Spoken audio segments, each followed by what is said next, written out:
Tónlistarskóli Vesturbyggðar starfræktur á Patreksfirði og Bíldudal.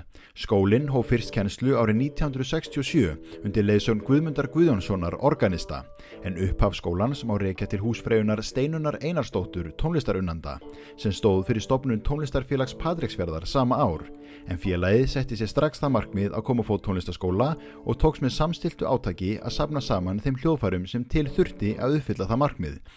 Kristín Mjöll Jakobsdóttir nýlega tekin við sem skólastjóri.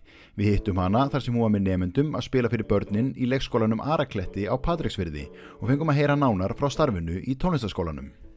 Þetta eru alls 80 nemendur. Við erum með 54 nemendur í hljóðfæranámi og svo eru 25 í forskóla.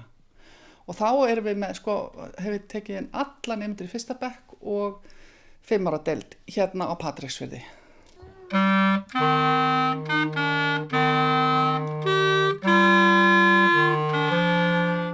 Hljóðfæri eru mörg, sérhæfing oft mikil og áhuga sinn nemenda mismunandi og því getur það reynst erfitt og snúið verkefni að manna allar kennarastöðunar. Þá kemur sér vel að geta nýtt sér kosti fjarkennslu því þannig getur kennari í Neskaupstað kennt nemendum á Patreksfirði með þægilegum hætti.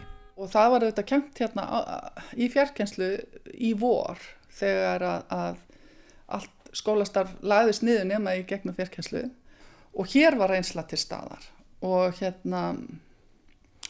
það eru mjög miklu möguleikar og Jón Hilmar hann kemur auðvitað hér og hittir krakkana svona 2 ári og við höldum tónleika með honum en þetta hefur gengið greiðarlega vel og hann hefur alveg sérhæft sig í þessu. Þannig að já, ég held að þetta sé bara mjög gott fyrirkomulag fyrir svona skóla eins og hér.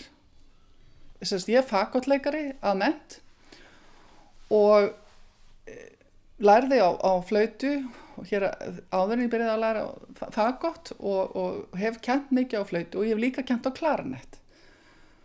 En núna er ég farin að kenna á saxofón og trompet, básunu, smáslagverk, píanó, svona ég hef grípið ýmislegt og mér þess að söng kennslu. Þannig að já, þetta er svona virkilega, maður fer svolítið út fyrir þægindaramman en svolítið í djúpulaugina en þetta er mjög gaman.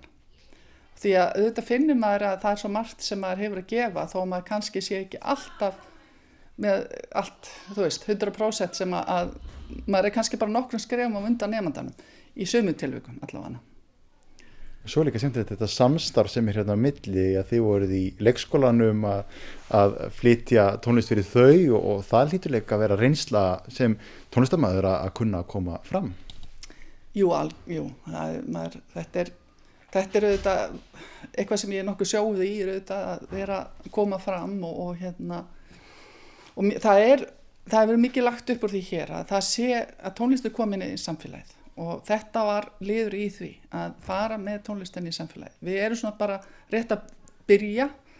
Fyrstu vikurnar fór í það að koma skólanum í gang og við ætlum að fara reglulega á leikskólan og svo stefnum við að því allavega í desember að fara og spila hérna fyrir eldri borgara og líka á sjúkrahúsinu.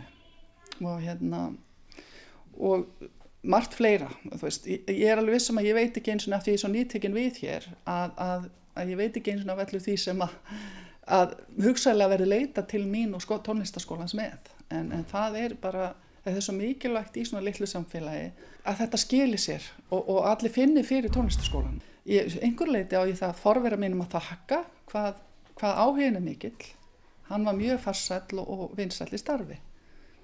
En því miður þá féll hann frá fyrir ári síðan og ég tók við núna í haust. Finna ég byggja góðum grunni og það er gott. Þannig að maður vinnur með það sem maður hefur og heldur áfram að byggja það upp eftir bestu getu með þeim kennurum sem maður hefur. Og það er náttúrulega, kennararnir saman líka móta starfið svo mikið. Hver ég hef með mér í þessu. En tónlistin getur gefið okkur mjög margt þóttu við ætlum ekki að verða atvinnu tónlistamenn. Nákvæmlega. Nefnilega, hún getur gefið manni svo mikið að hafa og það alveg frábært að heyra hvað margir hér í þessu samfélagi eru sko spila, syngja og bara eru með hljóðfæri heima hjá sér og eru bara svona raunverulega áhuga tónlistamenn. Það finnst mér eiginlega mörgulegt bara alveg mjög sérstakt og gaman að heyra.